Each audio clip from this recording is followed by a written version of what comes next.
something most people don't know. And I told the guys earlier, I never would talk about it before because people would think I was lying and making this up. But last year, Bob Gale did a big Back to the Future symposium. It was the 30th, 40th, whatever, 30th anniversary, I think, last year. And so Bob Gale did an interview and he talked about something, so I can share it with you guys now. When I was working on used cars, they came up to me one day while they were setting up lights, and they were working on the Back to the Future script. I had read the earlier draft, and he said, we want to change some things in our script, and we want to do something, and we want your permission to do it. And I said, yeah, and he said, can we name our lead character after you, because it's a really, really good alliteration. So I said, yeah, sure. So whatever it was, 5 years later or something, when I saw Back to the Future and I realized his name's Marty McFly, they used my name to do it. And last year at the convention that Bob spoke at, he said, oh yeah, we named it after the guy who was our production assistant.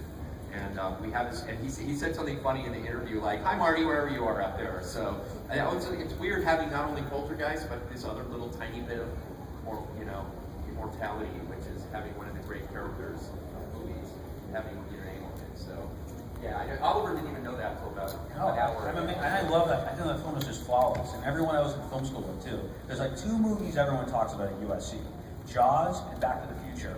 I mean, I was even working on a script, this big studio office at 20th Century Fox, and we're like, and I said, yeah, they knew I was in Poltergeist.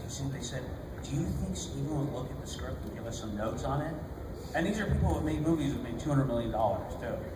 That's how much they look up to Steven. Part of the thing about Back to the Future is that it has that really weird, edgy incest sort of subplot thing going on. So it takes it right out of it by being this sort of safe comedy that's like, oh yeah, this is great fun. And all of a sudden, halfway through the movie, if you kind of realize what's happening, you're like, there's something really icky about this. Right? So he's goes back in time, his mother falls in love with him. I know, he just pitched that idea alone. Oh my God, the studio's going to be horrified. Oh no, it has to be a stepmother. Right? We can't even have that. You got to change that immediately, too.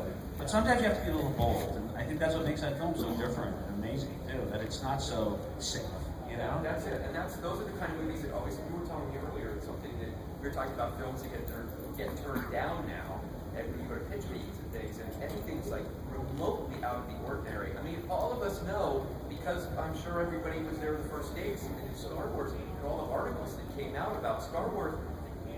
The fascinating thing was to find out that at the same time Star Wars was being released, 20th Century Fox had this really crappy novel, or the film of this book called The Other Side of Midnight, and that was the movie they spent all their advertising on.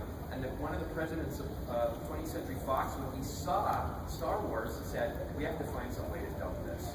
This is terrible, and we're going to put it on double bills. They had that, George Lucas gave this great interview, and he said, oh yeah, they said, this is awful. One of the presidents at Fox. And any kind of thing that's different or imaginative, it's like, no, we can't do that. Even Oliver told me, I haven't seen the remake of Poltergeist, but he told me that in the first 10 minutes, they say, oh, your house is built on a graveyard. Right? And he's like, that's the big surprise at the end, because they knew the audiences could be patient and wait for that, and that would be the great reveal. And Oliver said, yeah, they go and tell you right off the bat. Yeah, I mean, I think they have to really have some faith in audiences, because I always got this note when I was a studio. They said, you have to get into the story faster. This is short attention span theater. People won't be able to handle sitting for 30, 40 minutes, getting to know the family. And you know what? I just watched Poltergeist last summer with people that are 17, 18, 19 years old, and they sat there and they were totally and completely engrossed, and they love that.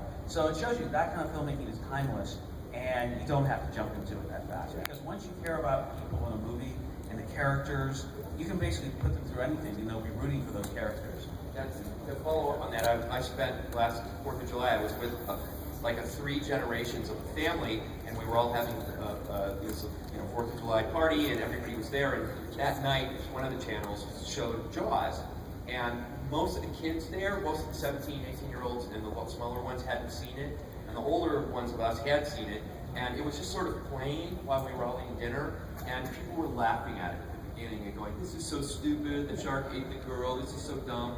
And then by halfway through, I noticed that everybody who had been in all the other rooms was in the television room watching, and then by the end of the movie, for the last 20 minutes, silence. And then people started screaming, like when Robert Shaw got shot on by the thing. People, like the kids, the 17-year-old kids were screaming. And by the end of the movie, every single person in the house said, wow, that was good. What a great movie. And an hour before they think, oh, this is so dumb, this is stupid. It's what you said.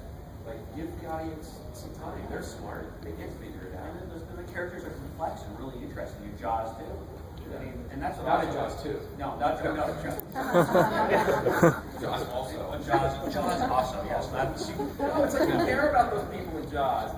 And someone told us, like you or somebody who came to visit us on Friday said that the original version of Jaws, Richard Dreyfuss was supposed to get eaten by the shark too, right? I didn't know that. Were you there? No, I wasn't there. On Friday. No. Someone was telling us the story. He was originally, but they couldn't get the shark to go with the shark tank or something. That would have been definitely. That would have been interesting. A little darker. Yeah. Let's get that last shot. They would have had them reshoot it today, definitely. You know. Well, guys, thank you for taking your time. Thank you, guys. Marty, Oliver, give them a hand.